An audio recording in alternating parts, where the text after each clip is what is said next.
Welcome you all to our home. This is we really live across the street. This is what we call our tea room. But I just want you to know that the first time I met Justin, I thought he was about 25 years old.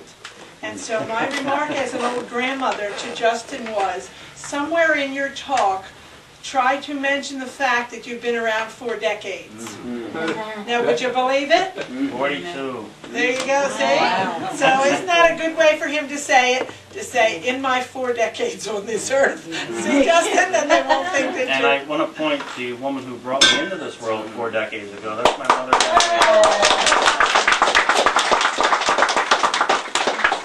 Justin, yes, in a few years you'll be able to join AARP. No Buzzards Club. Welcome.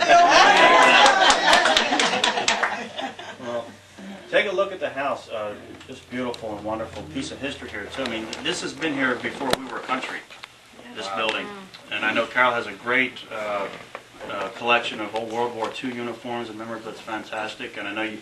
Which building is older, this one or the... Across the street is 305. 305 years old. Just 300, just pushing. 307, my dear. 307. Time flies, yeah. How about the carriage house, same? Yeah, well, actually, the carriage house is probably Victoria, but you must understand, this is Cooper Street that you're on. Named after James Fenimore Cooper, the author of the Leather Stocking Tales, which are the Indian tales before our country was a country. Oh, yeah. And if you go to the end of this street, the reason this house is called the Dunks Ferry Inn at Whitebriar is because the Dunks Ferry Inn, let's open the door, come on in. Hello. Hi, hi.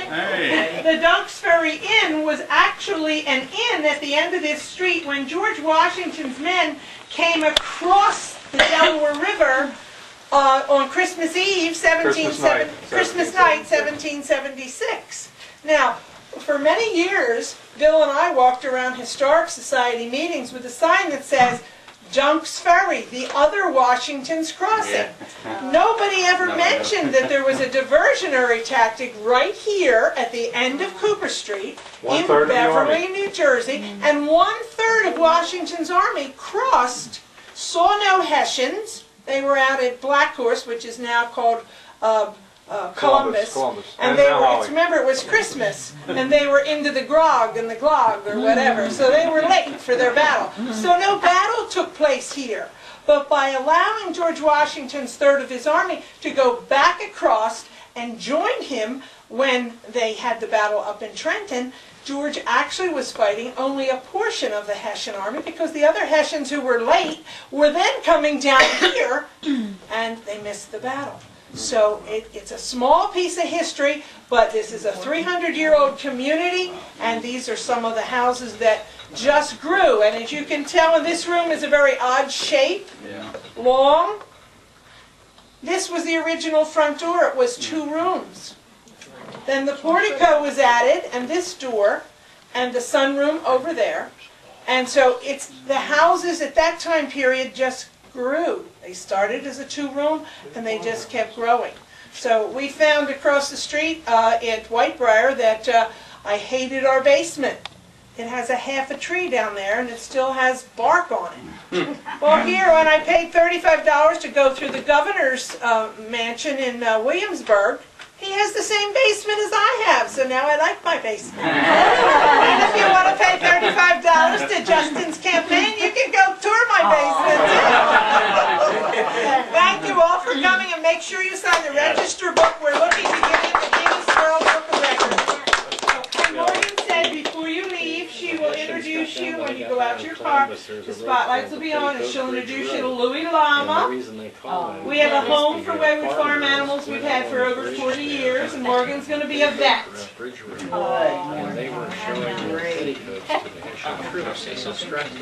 Washington slept upstairs. County Clerk candidate Michael Carr would like to speak with us. Yes, just for a brief moment for all of you.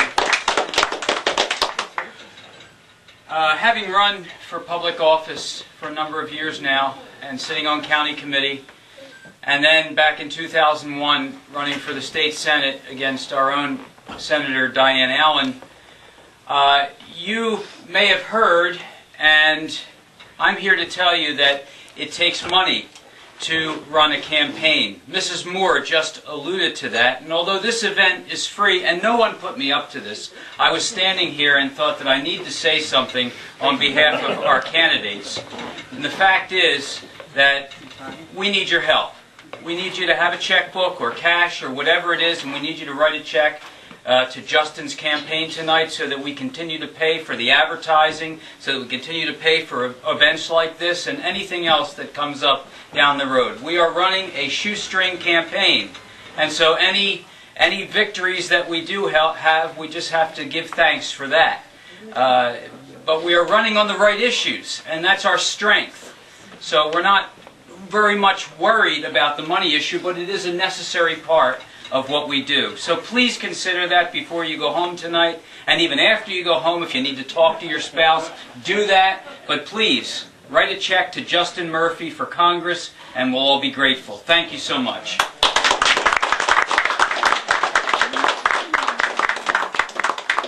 Folks, I just wanted to thank you all for coming tonight and spread the word. This gentleman right here is our next U.S. Senator, and he'll be the first U.S. Senator representing New Jersey for a long, long time. We haven't had a representative for a long, long time. And Justin is just what we need in Washington. So spread the word, please. These gentlemen are for real, and I met Dr. Sabrin tonight for the first time and listened to him, and all you have to do is listen to what he's saying. It's so easy, not easy, but it's so easy to understand. This man, please listen to him, spread the word. Thanks. Thank you. We have one more event that I had planned. Certainly your campaign will hopefully be there with us. Sure. And I put right behind my mother on top of that corner couch, there's some flyers. In May 17th, it's a Saturday afternoon, a friend of mine in Tabernacle, New Jersey has been kind enough, like Bill and Carol, to open up their home to us. We can have a little party there. Hopefully his pool will be open so we can get more and more casual as the campaign goes on.